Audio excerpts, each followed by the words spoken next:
In the quiet of an ordinary evening, what was supposed to be a simple dinner turned into the beginning of a transformation neither of them saw coming. One unexpected proposal, an open marriage, shattered the illusion of stability they had built over the years.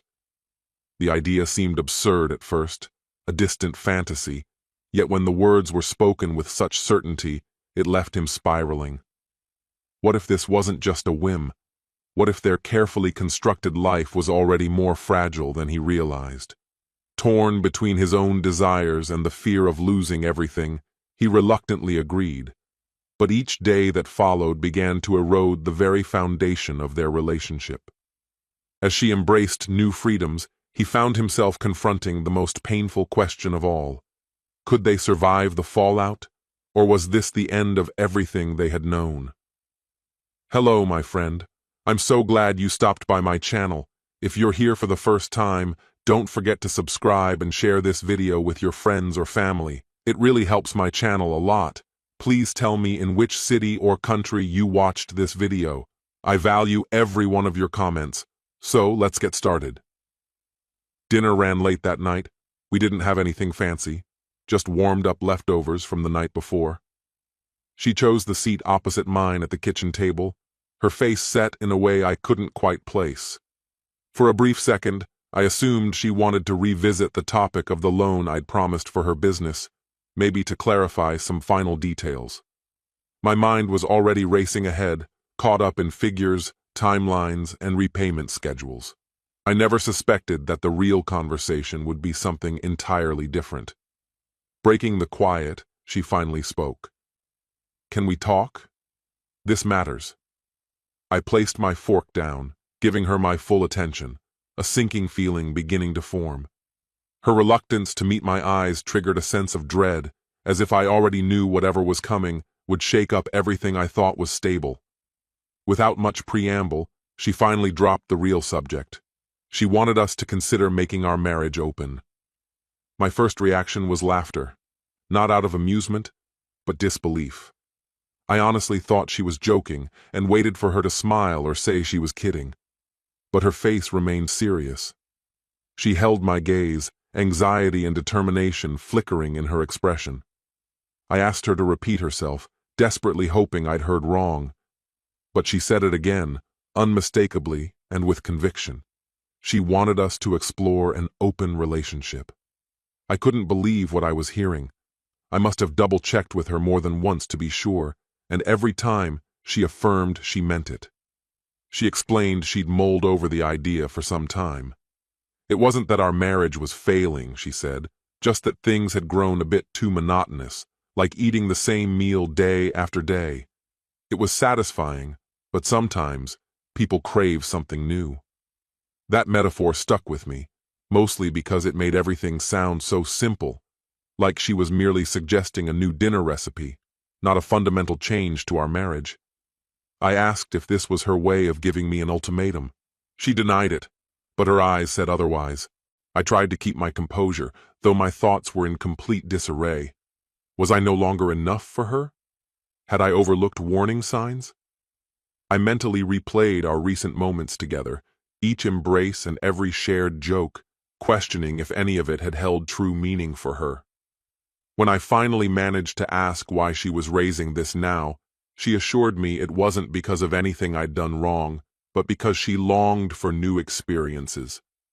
She confessed that some of her co-workers at the salon had talked about their own open relationships, and ever since, the thought had lingered with her. That admission stung. The realization that this wasn't a deeply personal epiphany, but something borrowed from casual workplace conversation. I wanted to be angry, but mostly I just felt adrift. She told me she wasn't asking for more freedom only for herself.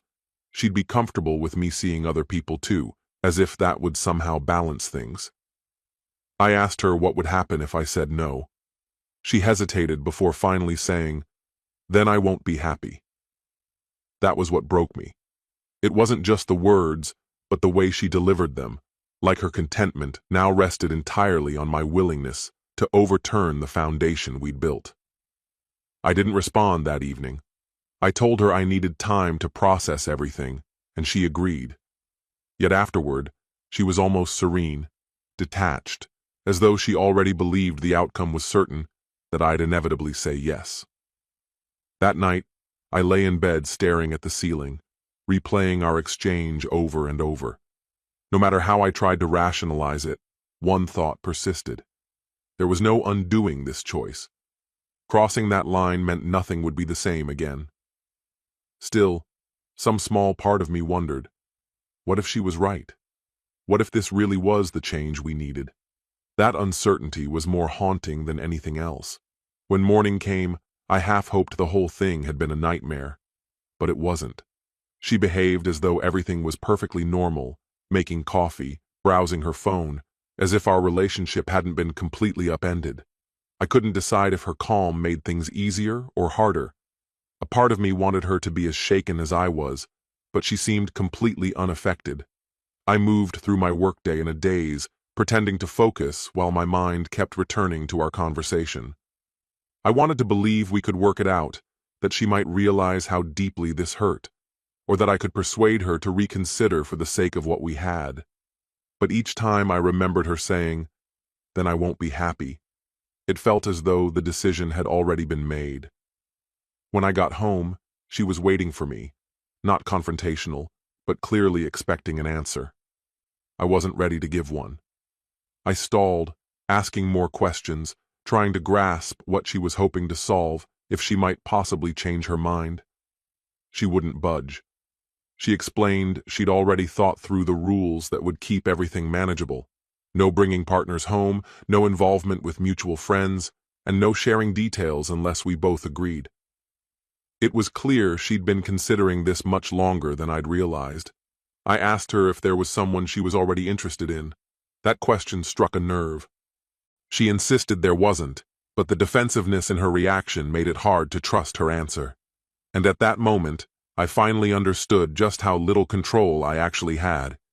She had set everything in motion, and I was only just catching up. The worst part was, I said yes, even though every instinct told me to refuse. Inside, I was desperate to say no, but the fear of losing her completely paralyzed me. After sharing more than 10 years together, I couldn't bear the idea of it all ending. So I went along with it, not out of desire, but out of fear for what might happen if I didn't. As soon as I relented, I could see the relief wash over her. That hurt more than anything, the way she beamed at me, as though I'd done her a favor. I wanted to scream, to somehow make her understand the agony she'd put me through. Instead, I bit back my words and nodded, letting her embrace me as though everything was fine. In the days that followed, I forced myself to pretend as if nothing in our lives had shifted. I kept telling myself this wouldn't be permanent, that her curiosity would run its course and she'd return to me. Part of me hoped that by playing along, I could show her how much I cared, enough that she might realize she didn't want anyone else. But it didn't feel like love. It felt like survival. I was barely keeping afloat, desperate for some sort of clarity before things fell apart completely. As time went on, resentment started to fester, not only toward her, but also toward myself. I hated how easily I'd let her lead me into this situation. I couldn't stand watching her thrive with new experiences while I felt frozen with anxiety. The worst part was the persistent question echoing in my mind. What if, against all odds, I found myself enjoying it too? I tried to shut that thought down, but it always managed to surface again. Even though the idea of sharing her filled me with disgust, a tiny part of me wondered what it would feel like to finally let go, to stop obsessing over her happiness and start thinking about my own needs. Of course, I never voiced any of this to her. Instead, I kept my feelings hidden, playing the role expected of me and hoping I'd find answers before everything unraveled.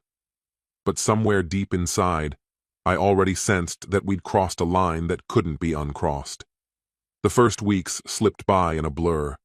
I went through the motions, pretending things were normal when they clearly weren't. Meanwhile, she seemed to light up, like she'd rediscovered a part of herself she'd long forgotten. She began spending more time out, dressing up in ways she hadn't in years. I tried at first to ignore it, but it was impossible not to see the renewed attention she was giving to her looks, effort she hadn't shown for me in ages. I tried to bury myself in work, but anxiety gnawed at me constantly. Every time she walked out the door, I wondered where she was going, who she'd be with, what was happening. I despised how obsessive I'd become, but I couldn't help it. Each night she was out, it felt like I was losing a piece of her. Then, something shifted. One night, after a particularly exhausting day, I stayed late at the office to finish up some grading. An acquaintance from another department, a familiar face but never more than that, dropped in. We ended up talking for hours about everything from academic research to future plans. It was purely friendly, nothing suggestive or inappropriate. That night, as I walked out of the building, I realized a burden had lifted from my shoulders. That sense of relief lingered. Over the following days, I started reaching out more, making genuine efforts to connect with people I usually just passed by. I wasn't looking to retaliate or prove a point. I just desperately needed something to stabilize me, something to stop the spiral I was trapped in. And to my surprise, it actually helped. What started as casual chats evolved into after-work drinks. Those outings soon led to invitations to events and gatherings.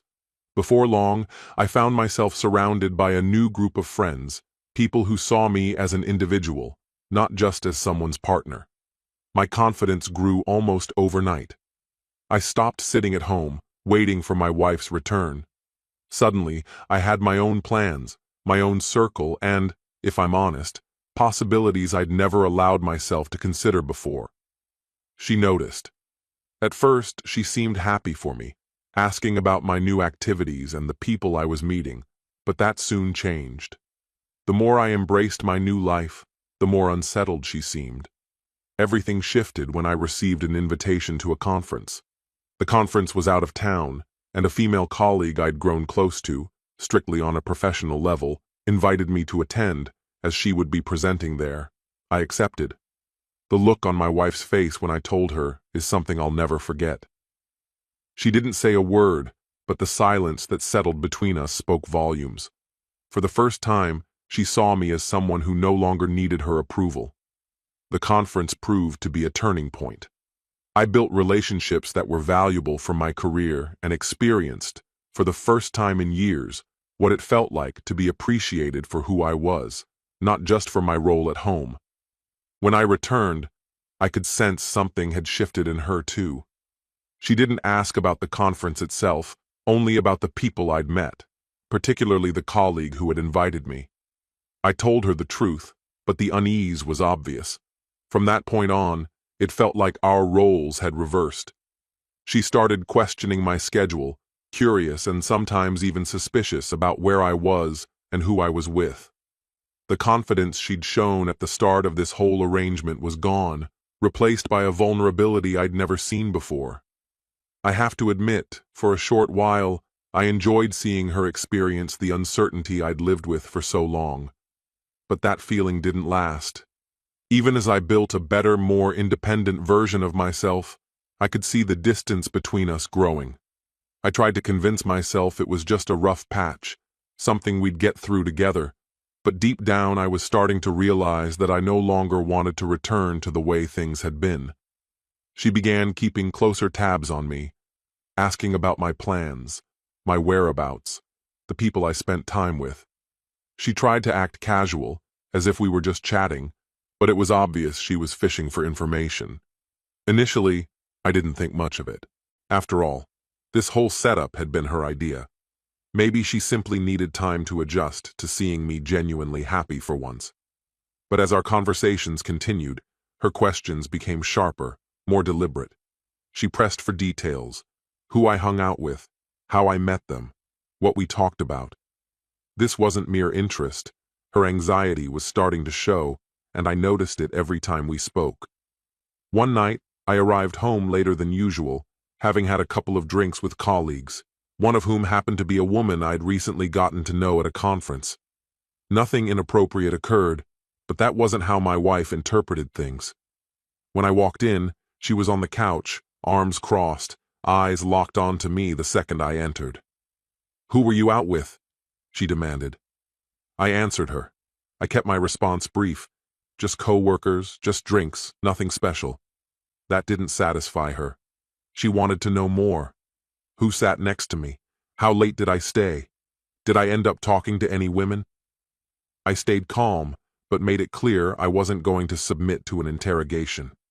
She took offense. "I thought we promised to be honest with each other," she shot back. I reminded her that being truthful wasn't the same as monitoring every move the other person made. Wasn't the whole point of this open marriage idea supposed to be about freedom, about letting go of restrictions? She didn't respond. Instead, she just looked at me, close to tears, before saying, "I don't think I want to do this anymore." I let out a laugh, not because I found it amusing, but because I'd seen this coming for some time. Naturally, she didn't want to keep going now. Not when I was the one who seemed to be thriving, while she stayed home, wondering what I was doing.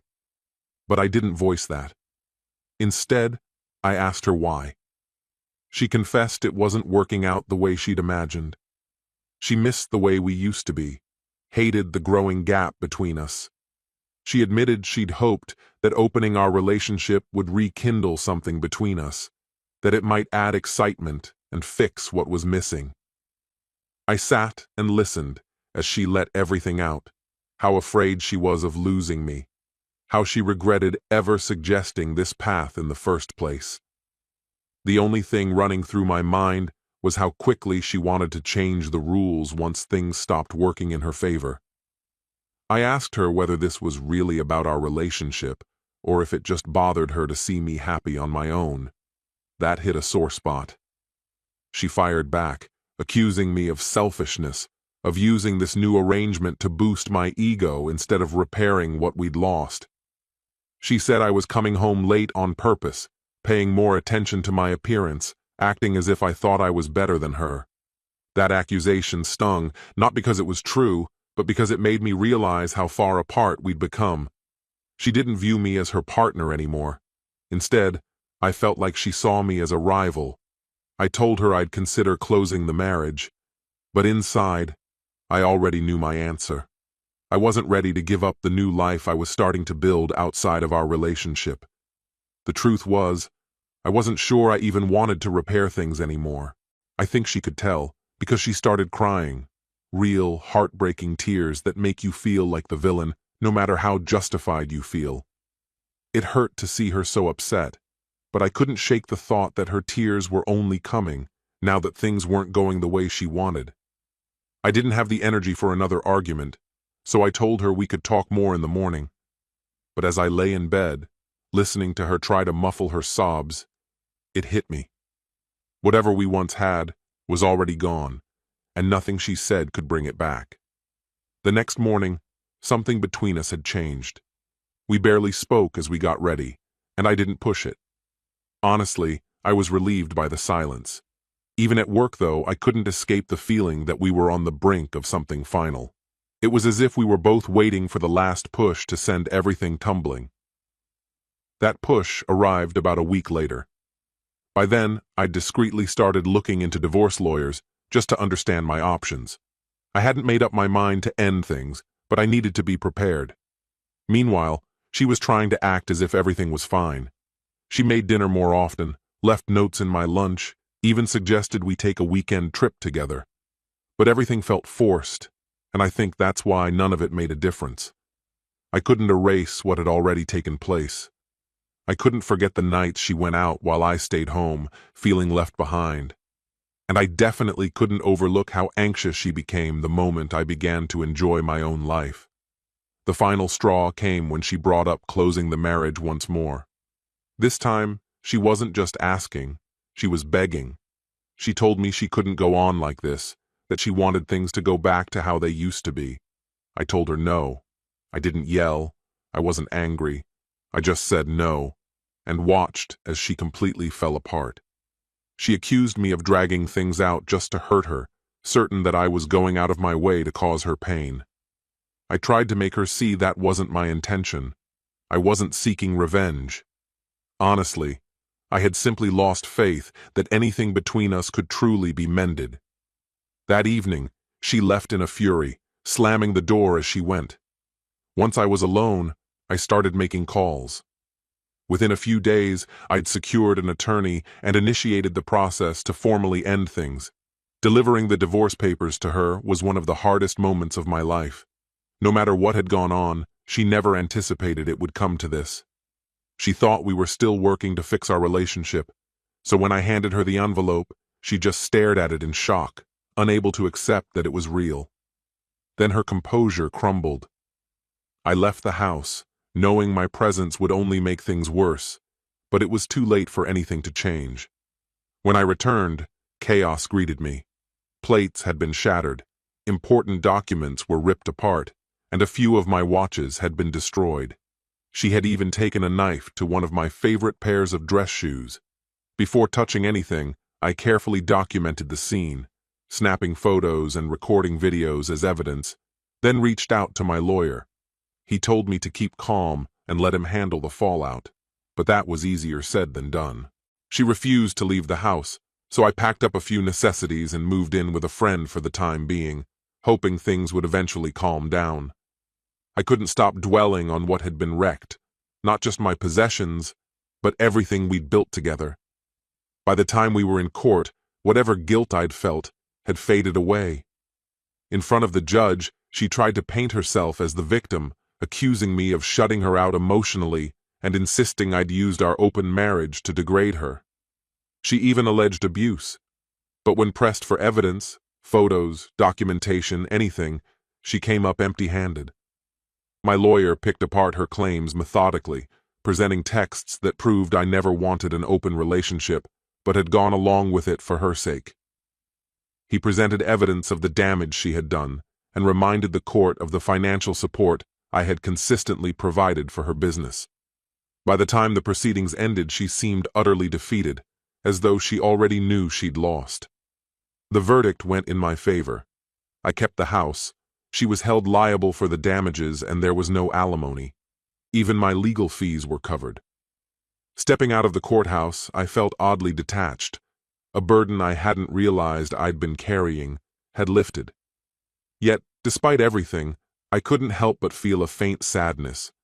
Not because I missed her, but because it was painfully clear that what we had was truly gone. That understanding hit me harder than I'd expected. Leaving the courthouse felt like closing one chapter and stepping into an entirely new life. What surprised me most was the calm. No anger, no bitterness, just a profound sense of relief, as if I was finally able to breathe after years of suffocating. Later that day, I returned to the house alone. She had already moved out, making things simpler, but it was strange to enter what used to be our shared home and realize it was now mine alone. Her things were gone, but traces of her lingered, the faint scent of her perfume, photographs still on the wall, little notes left on the fridge. I expected the house to feel desolate, but instead, it felt lighter. The first thing I did was remove the pictures. It wasn't out of resentment. I just didn't need them anymore. Then I started cleaning up the mess she'd left. I wanted the space to represent a new beginning, not serve as a shrine to what had fallen apart. I hadn't realized how much I'd been weighed down until that weight finally vanished. For the first time in ages, I wasn't obsessed with fixing things, making her happy, or holding our lives together. I finally had room to focus on myself, and I did. I poured myself into work. I began seeking out new collaborations, broadening my connections, and pursuing opportunities I'd previously set aside for her needs or ambitions. I started attending more conferences, met new people, and built relationships that felt genuine rather than just obligatory. To my surprise, my social circle actually grew. The friendships I'd developed during the open marriage phase didn't fade away. If anything, those connections only became stronger. They weren't just ways to fill the emptiness. They turned into true, enduring friendships. I didn't jump into dating right away, even though I easily could have. I wasn't in any rush. I needed time to rediscover myself outside the context of that marriage before inviting anyone else into my life. That didn't stop her from reaching out now and then. Occasionally, she'd text me, usually under the pretense of sorting out some practical detail, but it always veered into nostalgia or subtle questions about my life. It was clear she hoped for something more, but I kept my distance. The last time we spoke, she admitted she regretted everything. She told me she despised what she'd become and confessed that she still loved me. I didn't know what to say, so I kept things polite and brief. I wasn't angry anymore, but I had no interest in reviving any hope between us. Looking back, it's startling how much life can change in a single year. 12 months ago, I was wearing myself out, trying to rescue a marriage that was beyond saving. Now, I finally feel in control of my own life. I won't pretend the transition was flawless. There are still moments when I reflect on our time together and wonder if things could have gone another way. But then, I remember all the effort I poured in, and how little came back in return. I harbor no remorse over my departure. In fact, if I feel any regret at all, it's only that I didn't choose to walk away sooner. The truth is, it wasn't the open marriage that caused our separation. It merely exposed the gap that had already formed between us. We had become strangers living under the same roof, unwilling to acknowledge how far apart we'd grown. When it comes to what lies ahead for her, it's not something I dwell on or let occupy my thoughts. What's truly important is that I've finally reached a place in my life where I don't have to explain myself or give up who I am just to satisfy someone else's expectations. That sense of autonomy is something I intend to hold on to, now and always. This story has come to an end. What's your opinion? Share it in the comments, my friend. And if you liked this story, check out other exciting videos on my channel. I'll say goodbye until the next video. See you? She changed jobs, and everything cracked. The home once filled with laughter turned cold, as if a stranger had moved in. Her husband felt he was losing more than just his wife. The very reality in which they were a family was vanishing. There was something new in her eyes. Distant, haughty, disturbingly confident. Simple conversations turned into interrogations. Familiar gestures became grounds for accusation. He didn't yet know that behind this shift lay more than just stress or fatigue. When the truth began to seep through carefully veiled hints and half-truths, it became clear there was no way back.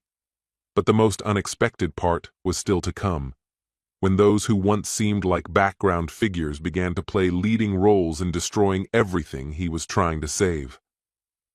Hello, my friend. I'm so glad you stopped by my channel. If you're here for the first time, don't forget to subscribe and share this video with your friends or family. It really helps my channel a lot. Please tell me in which city or country you watched this video. I value every one of your comments. So, let's get started. Honestly, I never saw any of this coming. For years, I returned to the same partner, the woman I imagined I'd share my whole life with. Then, out of the blue, she began to transform. And this wasn't the slow, natural evolution that happens to everyone as time passes. No, this was a total reversal. Everything shifted when she started a new job about 5 months back. Initially, I was genuinely thrilled for her. It seemed like a positive change. She'd be out in the world more, meeting people, doing work she was passionate about. I expected her to come home with amusing stories from the office or chat with me about her day the way she always did. But gradually, things started feeling off. She got close to a new set of colleagues, and I really did try to be encouraging. She had every right to her own friends and independence. But these people were nothing like those she used to surround herself with. This new crowd seemed to stand against the foundation we'd spent years building. These so-called friends, they weren't upbeat or supportive. Instead, they championed this narrative that all men were the problem, that men were by default oppressive or controlling. Even simple acts like holding a door open were twisted into something negative.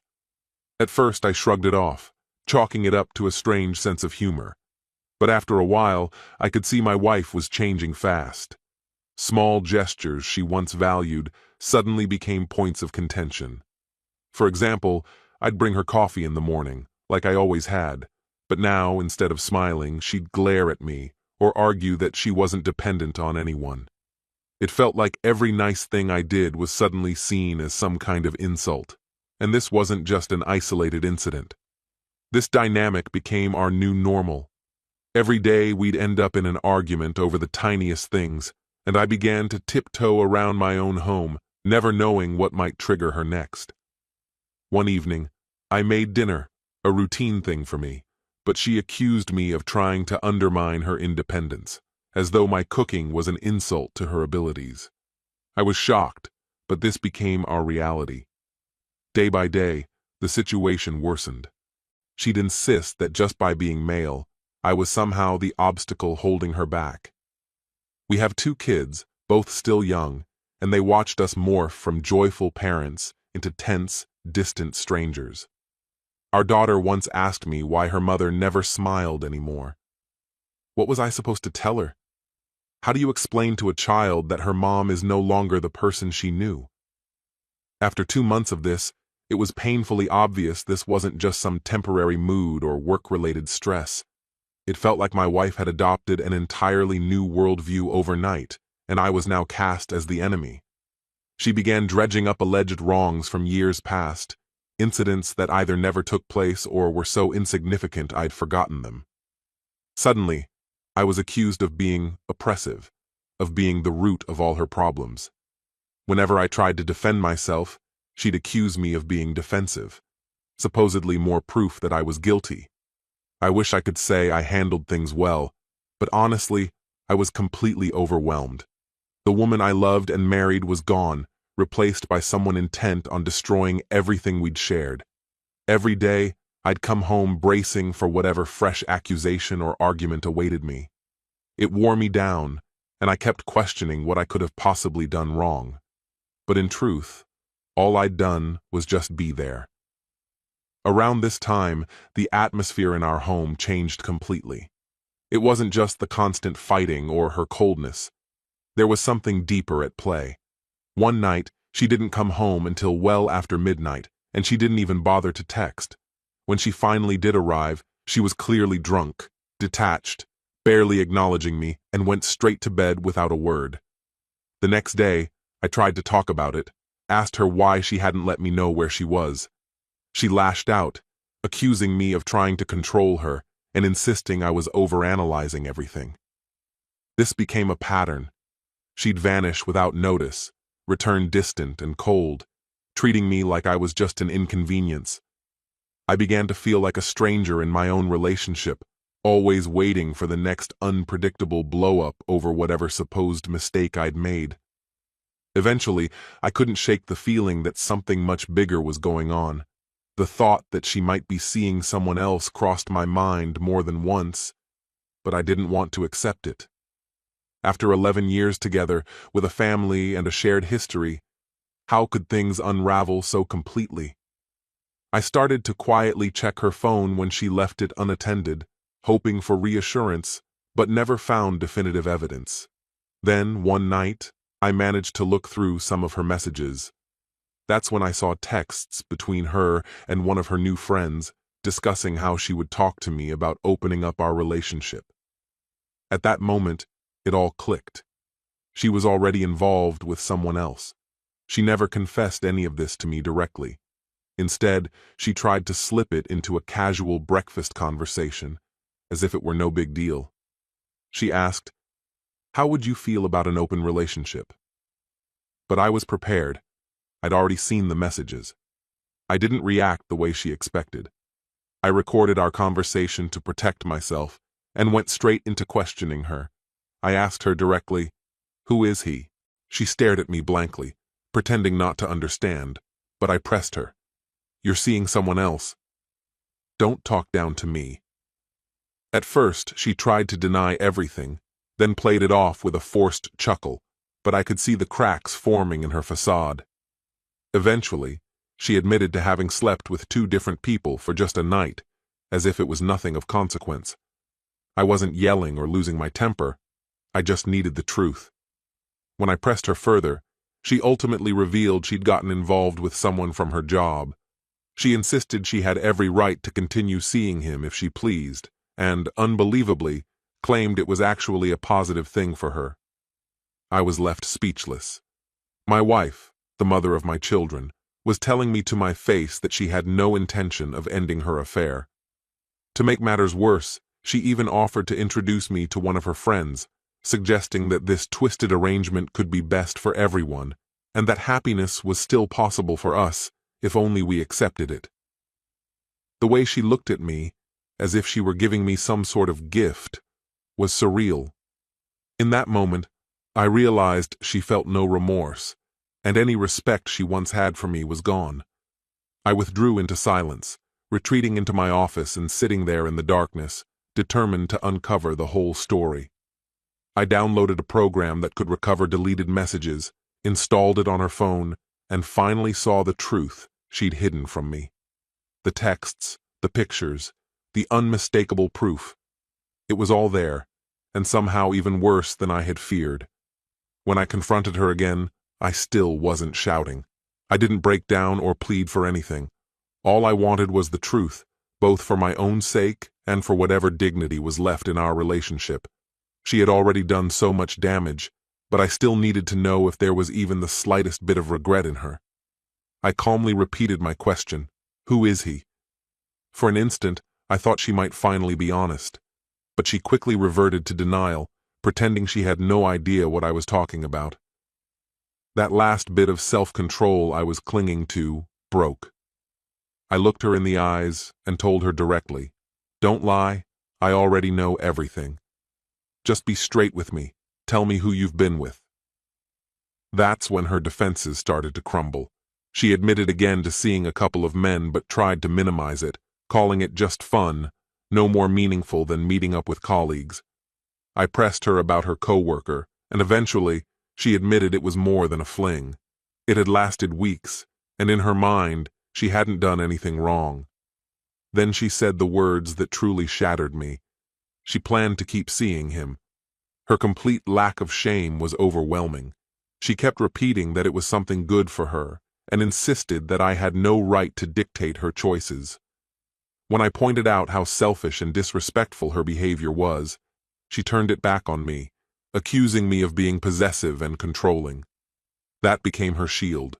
She claimed this was about escaping the limits of marriage. She began ranting about how I'd never supported her, how our life together had always made her feel trapped. After more than a decade, I was suddenly painted as the villain. She spoke to me as if I were a stranger, or worse, her enemy. She even suggested that maybe I should start dating her friend, insisting that might be better for me too. She said it with a smug look, as if she was doing me a favor by offering me a consolation prize. She made it clear she saw herself as the one in charge now, and I was just expected to go along with whatever new arrangement she wanted. Standing there, I barely recognized the woman in front of me. It was as if the person I'd loved was gone, replaced by someone who was mocking the life we had built. I refused to let her degrade me any further, so I demanded her phone. She scoffed at first, acting like she had nothing to conceal. I kept my expression neutral until she finally handed it over, probably assuming I would just return it. I shut myself in my office again, ran the recovery tool, and watched as it unearthed everything she thought was gone. What I found was even more devastating than I had feared. There were secret plans, rendezvous, conversations about me, things she had confided in him and in her friends. She'd done her best to erase it all, but there it was, undeniable. After about 30 minutes, I gave her back the phone. She must have sensed that everything had changed because she immediately tried to explain herself. But I was done listening. I asked her to leave. She erupted, yelling that I was being controlling, that men always tried to dominate women's lives, and that I had to accept her choices. I didn't say another word. I just began gathering her belongings as she screamed. I was finished. As I led her to the door, I told her she was free, that nothing would tie her down anymore.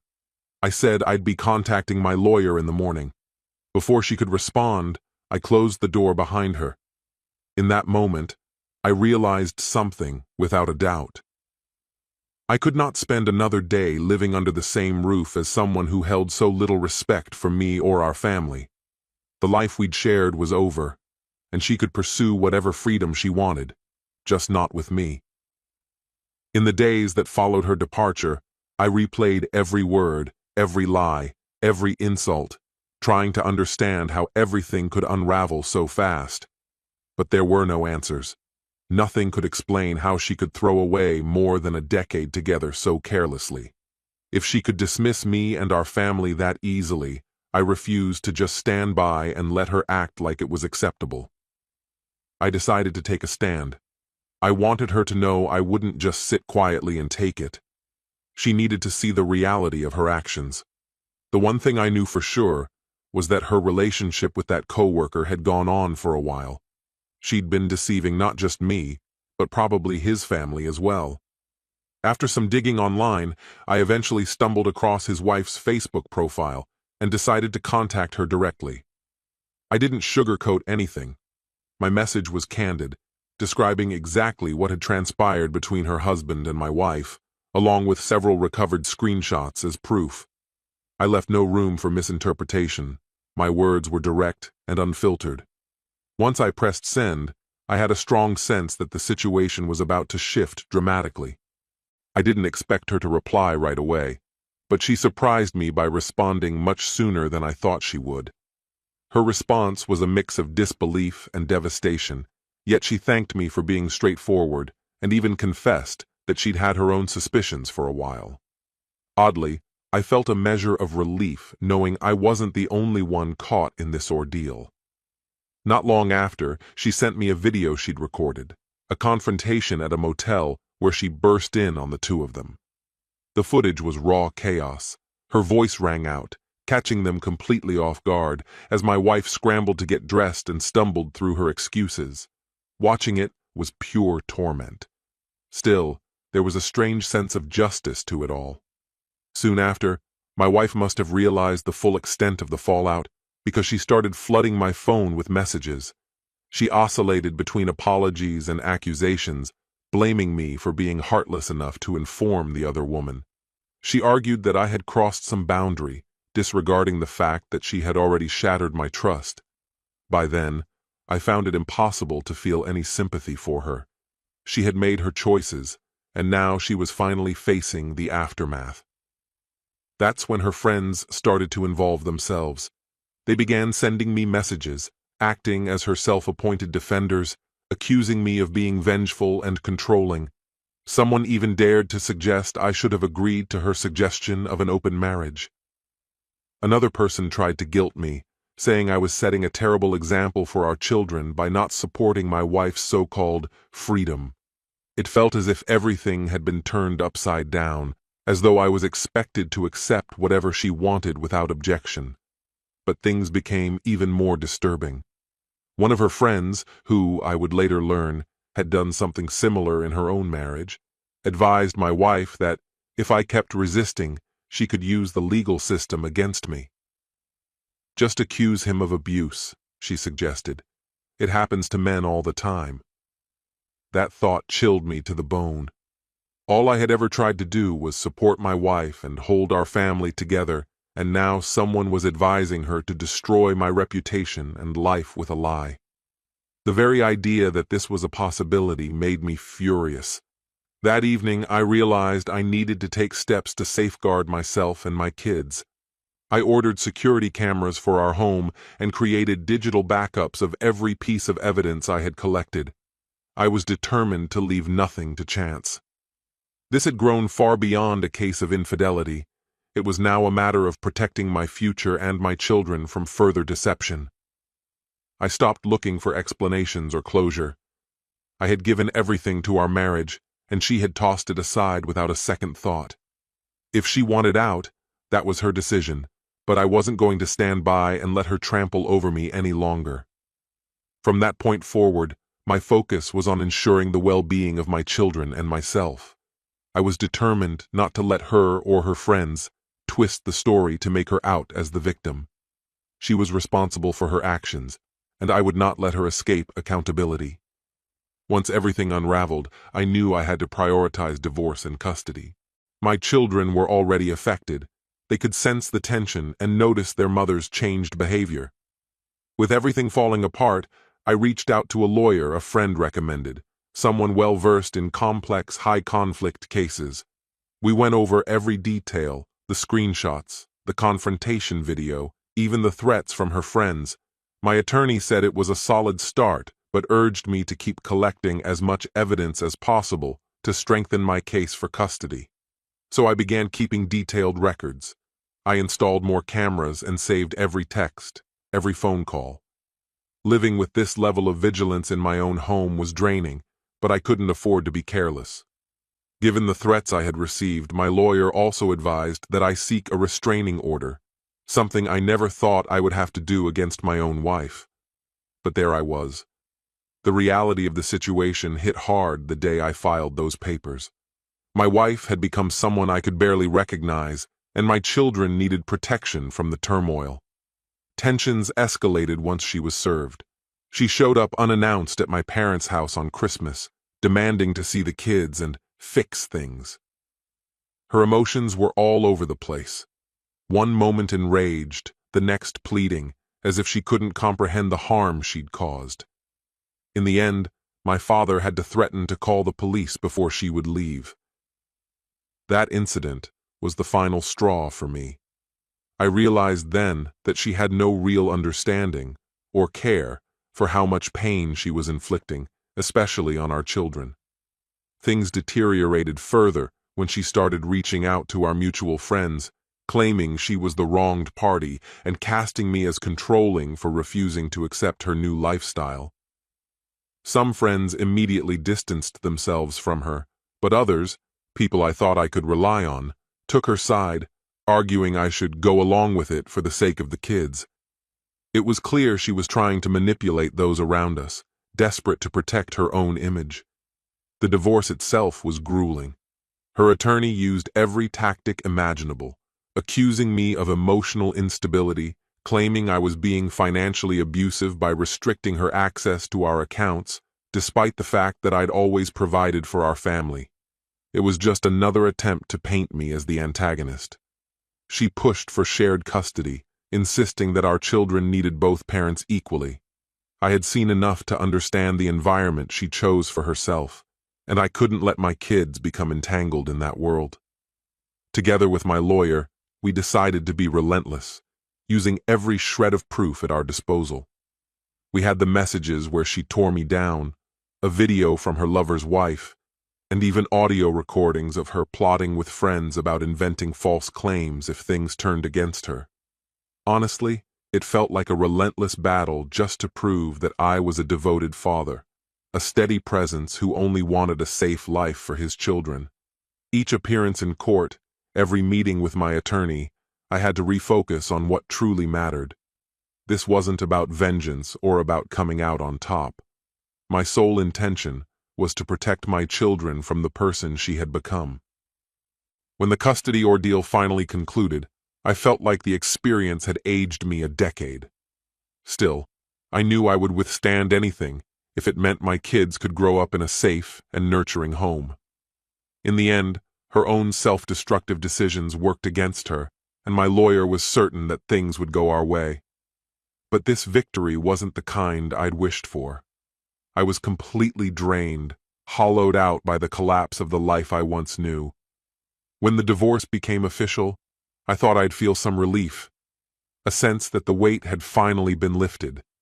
Instead, all I felt was a deep void. So there I was, legally free, but with 2 children staring up at me, struggling to grasp why their mother wasn't coming back. I tried to shield them from the ugliest truths, but they had already seen more than any child should ever have to. With custody now decided, my job was to help them see they weren't to blame and to rebuild a sense of normal life. After court, I brought the kids to my parents' house. Their unwavering support had been a lifeline for me, and knowing I could count on them was one of the few things helping me hold it together. My parents did what they could to keep the kids distracted while I sat alone, trying to come to terms with it all. The realization was sinking in. Life would never return to the way it was before. The woman I'd loved, the person I had planned to spend forever with, was now like a stranger. Worse, she was still deeply caught up with the same group of people who had fueled her decline. Word eventually reached me that her situation had worsened.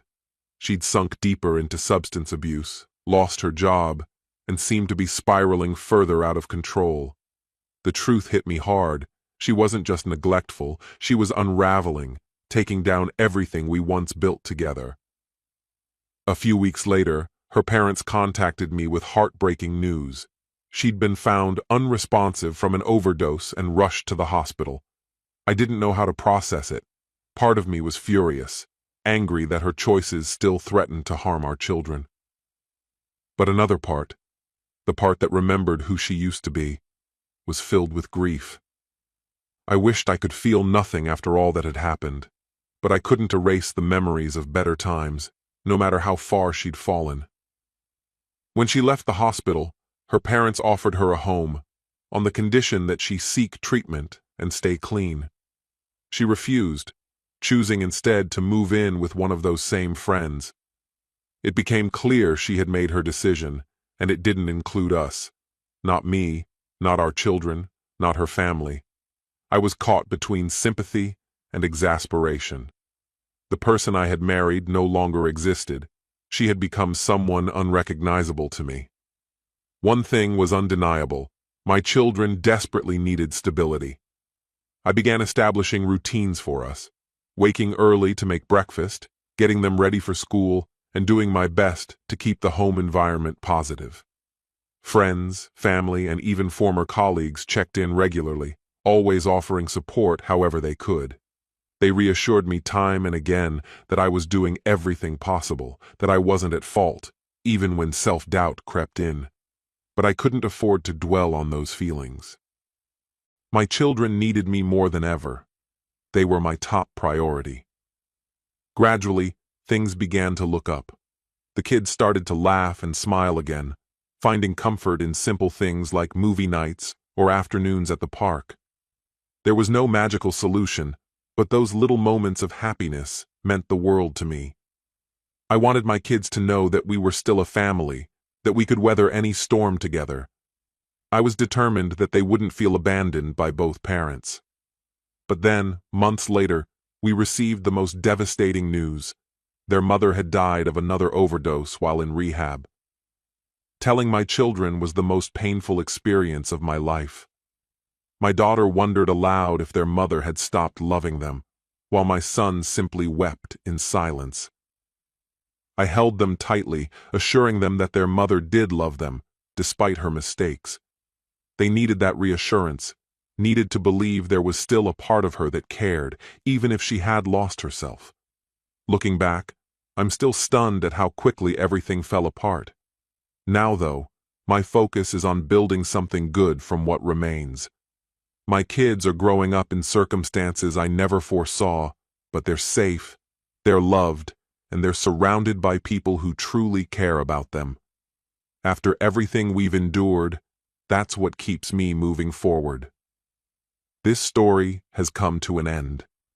What's your opinion? Share it in the comments, my friend. And if you like this story, check out other exciting videos on my channel.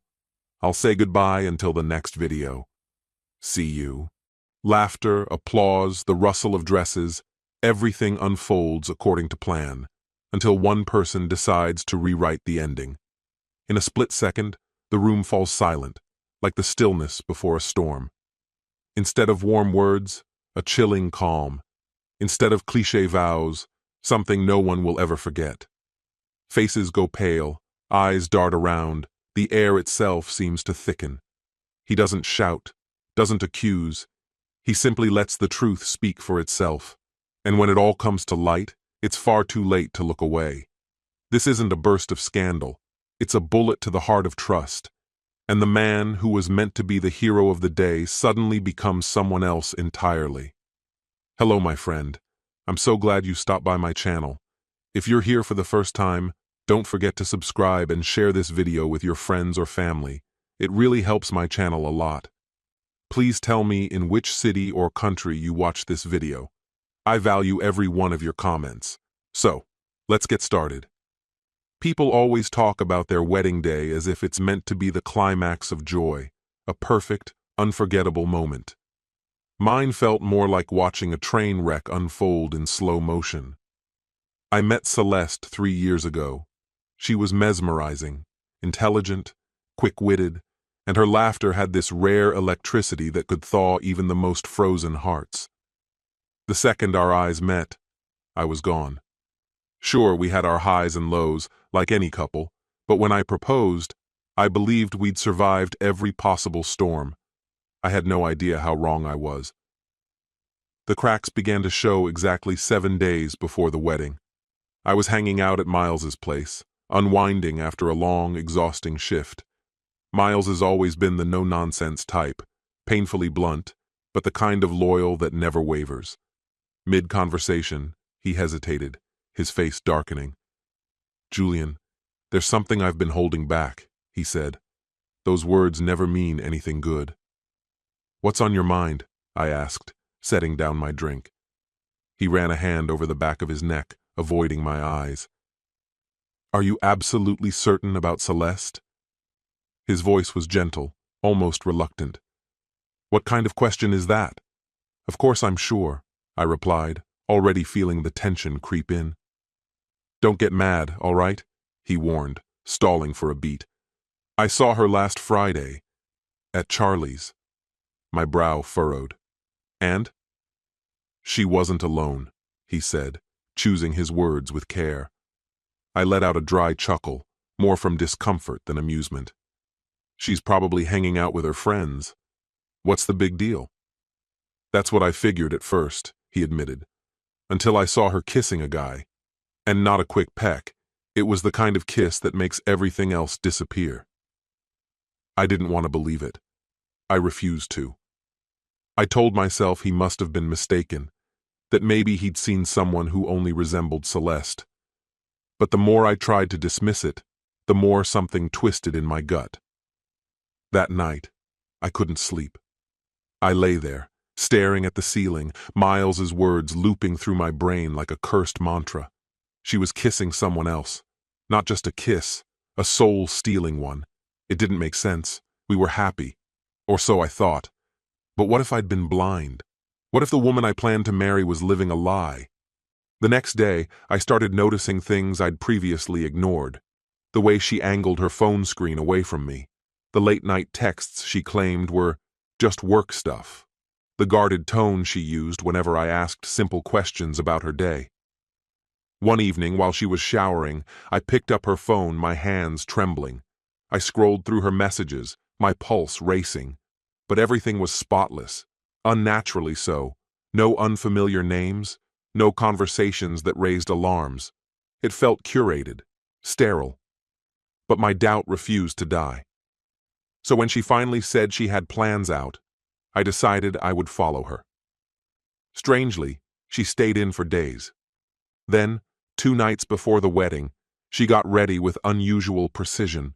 Tight-fitting dress, elegant heels, flawless makeup. She looked dazzling, almost glowing as she admired herself in the mirror. That night was supposed to mark the traditional separation, bride and groom spending the final night apart before the ceremony. Celeste told me she'd be staying with Sienna, one of her bridesmaids. "I'm heading out with Sienna and the girls," she said casually, kissing me on the cheek. "We've got some last-minute wedding errands and then dinner. After that, I'm crashing at her place." "Sounds good," I replied, forcing the words out while suspicion clawed at my chest. As soon as the door shut behind her, I grabbed my keys and slipped into my car. I stayed back, far enough not to be noticed, tailing her as she wove through the city until she pulled into a quiet residential street. She parked and stepped out, waiting on the curb. That's when he showed up. Tall, confident, wearing a dark jacket. I didn't recognize him. They smiled at each other, then, without hesitation, they kissed. And just like Miles said, it wasn't innocent. It was passionate, intimate, shattering. My world imploded right there. The woman I was about to marry was tangled up with another man days before we were meant to say, "I do." I couldn't ignore it. I wouldn't. Hands shaking, I raised my phone and began snapping photos. The light was low, but I didn't care. I caught everything. Her lips on his, the way she melted into the moment, eyes closed like it was everything she wanted. My stomach turned, but I kept going. I needed proof. After a few hushed words, they got into her car. I started my engine and followed, hollow and numb. They drove for miles, finally pulling into the parking lot of a small, nondescript hotel tucked away on a side street. Not upscale, just discreet. I parked behind some other cars and watched as they stepped out, fingers intertwined.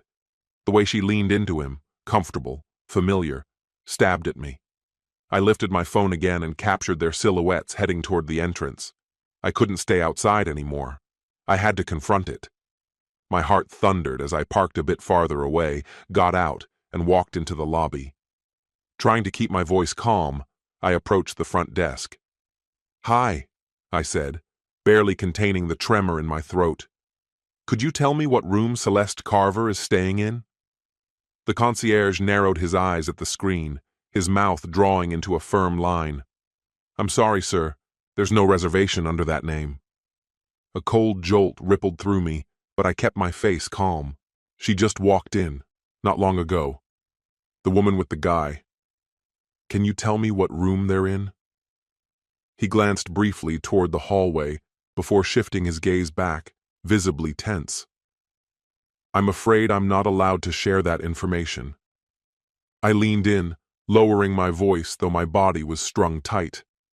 "Look, that woman is my fiancée.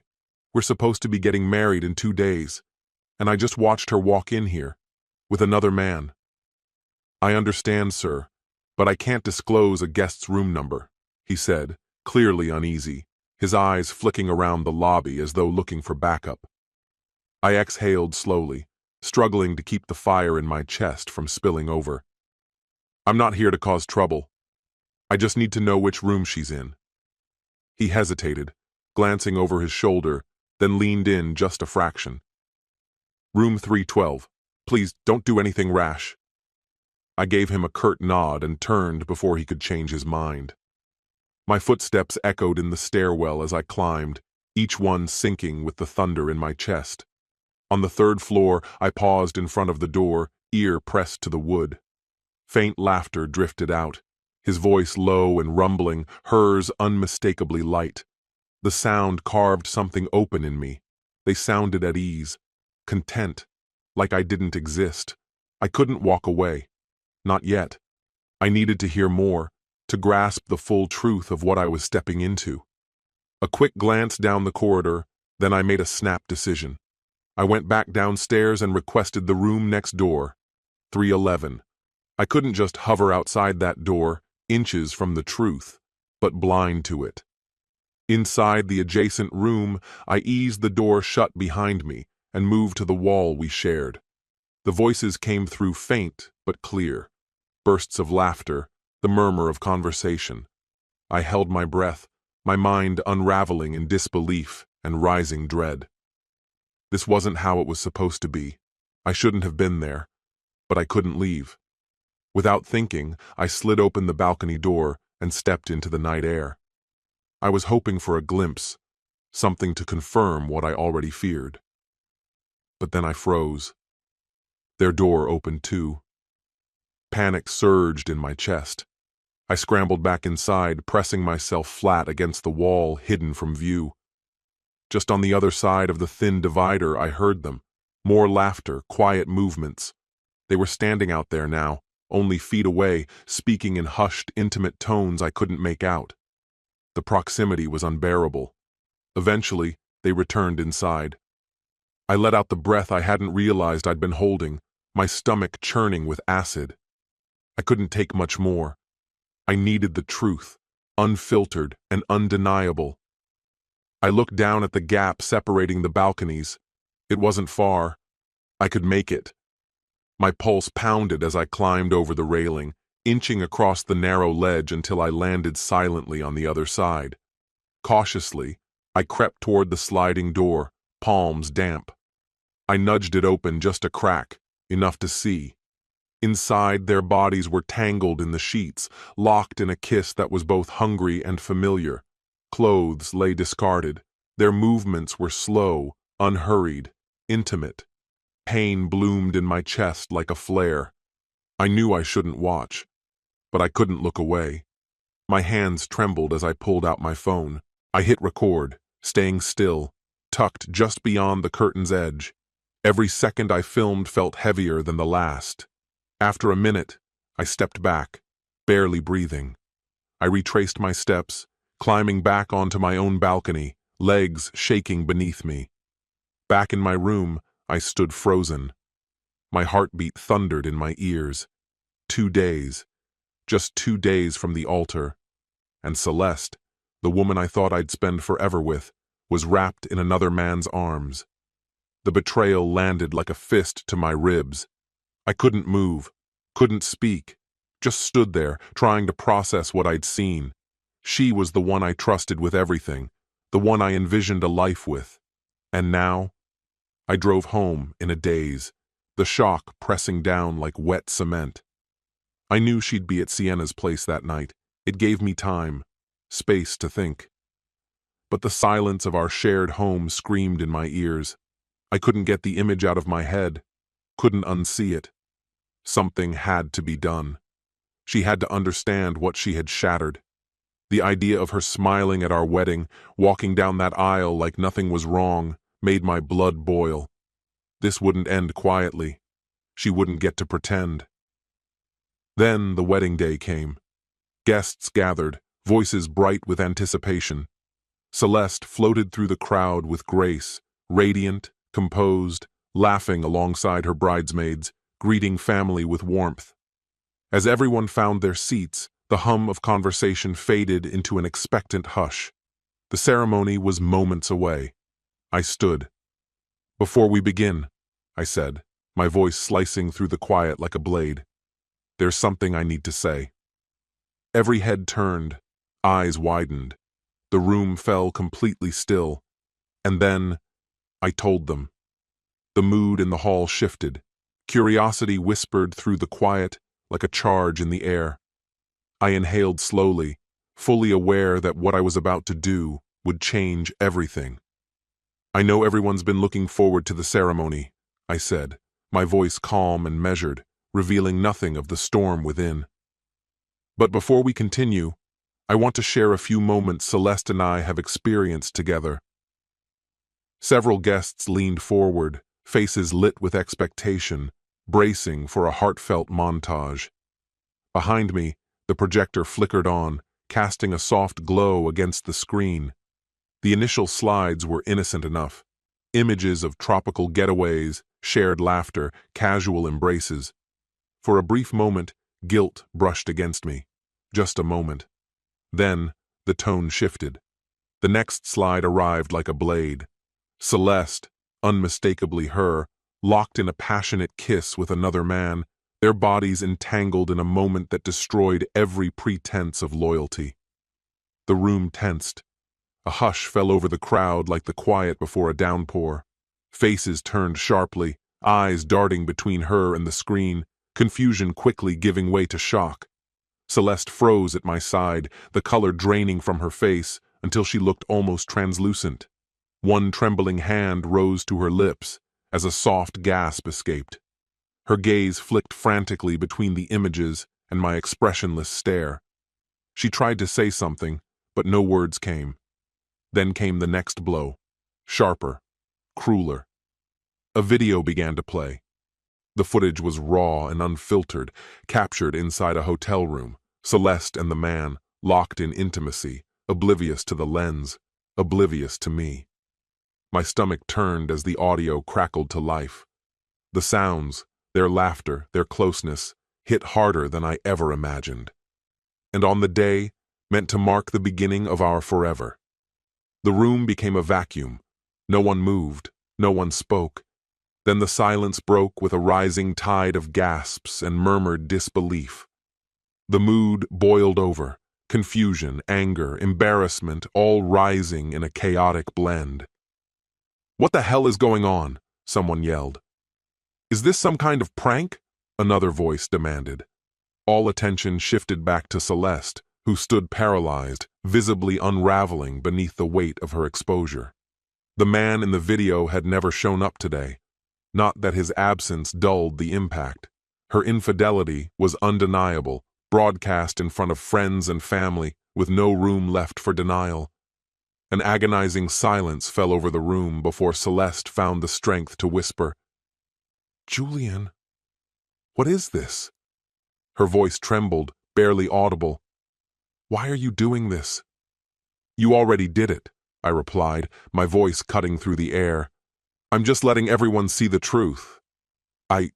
Please, we can talk about this," she stammered, her voice cracking. But there was no more talking to be done. The screen had spoken. The lie had been exposed, and there was no putting it back in the shadows. Pandemonium erupted, guests murmuring, arguing, questioning. Some looked at her with horror, others looked at me in stunned silence. But I felt nothing, no fury, no sorrow, only a cold, undeniable certainty. Celeste stood motionless, her body trembling, her eyes wet with disbelief. She stared at me, desperate to find words that could undo what had just been laid bare. "Please, Julian, just listen," she pleaded, voice breaking again. But I didn't. I couldn't. A few guests approached her, offering comfort. Others kept their distance, unsure of how to process what they'd just seen. I didn't move. My eyes remained fixed on the screen, on the proof of who she truly was. The woman I had planned to marry, the one I believed I knew, had never really existed. Without another word, Celeste turned and walked out, her heels clacking sharply against the polished floor. Some followed after her, murmuring words of support. I stayed right where I was. I didn't need support. I needed truth. And now I had it. As the room slowly emptied and the last of the murmurs faded, I remained alone in the wreckage of what should have been the happiest day of my life.